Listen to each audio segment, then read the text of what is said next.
herzlich willkommen zum Pomade-Shop YouTube-Kanal, zu eurem Kanal für rund um Thema Haarstyling, Haarpflege, Haarpomaden, klassisch wie modern. Und heute erzähle ich euch mal was über Konsistenzen, sowie auch in Abweichungen in der Qualität hin und wieder bei Produkten. Aber ich fange mal an, euch was zu Konsistenzen zu erzählen. Es geht ja um ölbasierte Pomaden, da geht es um die Konsistenzen.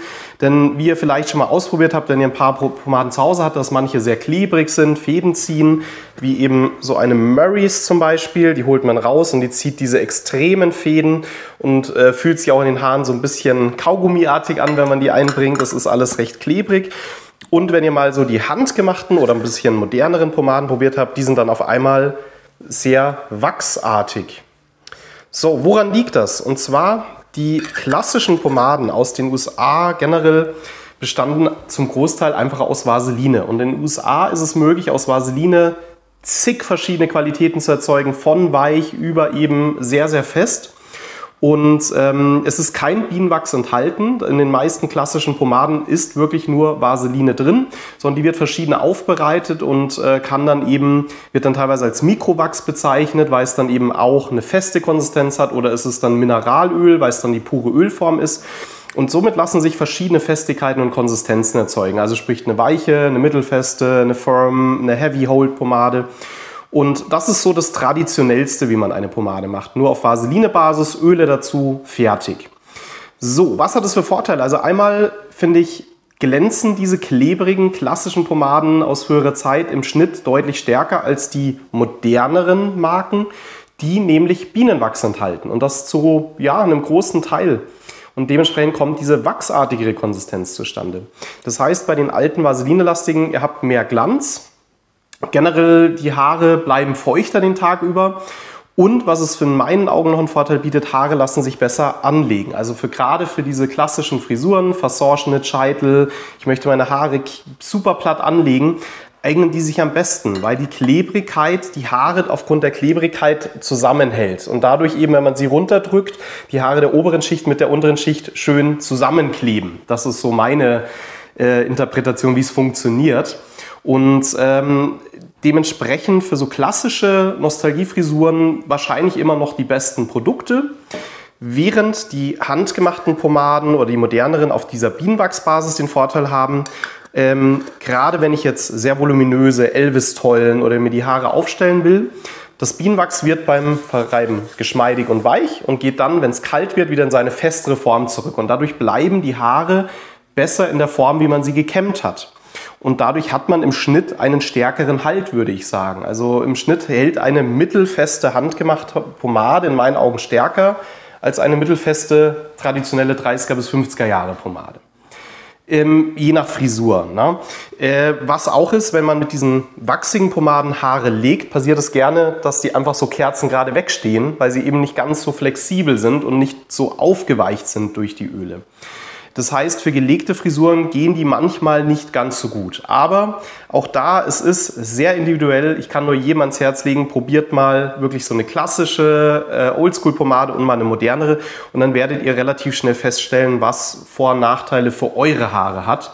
Aber ich kann es nur jedem ans Herz legen. Ich kann nicht sagen, was ist besser, sondern das ist absolut typ- und frisurbedingt. Also wenn ihr eure Frisur ändert, kann auch auf einmal wieder das andere besser funktionieren.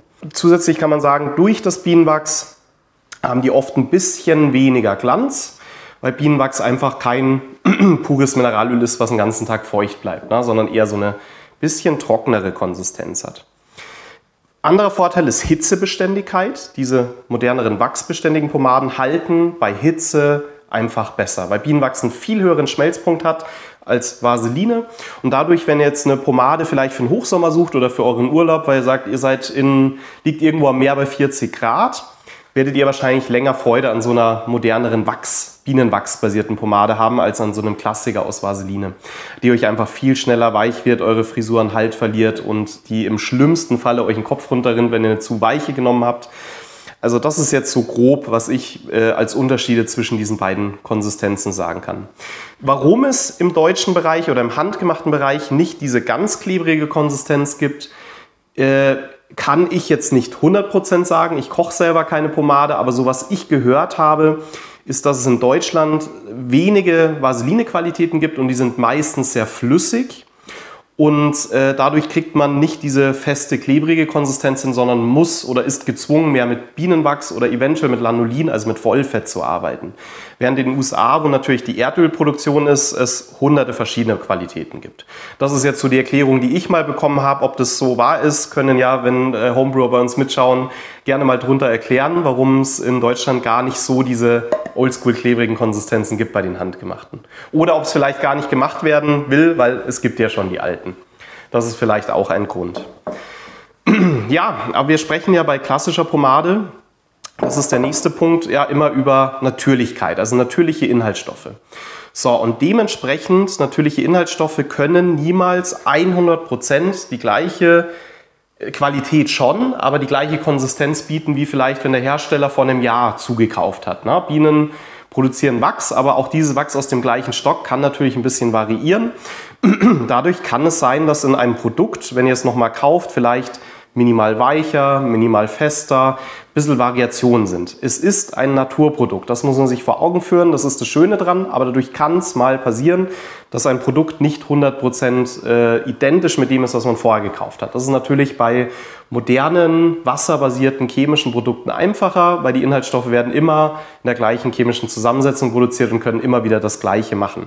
Bei der Natur sieht es einfach anders aus. Öle, Wachse variieren ein bisschen, aber da müssen wir einfach sagen, wenn ihr mal ein Produkt erwischt, wo wirklich alles falsch ist zu dem, wie ihr es vielleicht vorher hattet, bitte wendet euch an uns, schreibt uns eine E-Mail, ruft uns an, sagt uns Bescheid, hey, ich hatte eine Murray Superior, die gar keinen Halt hatte.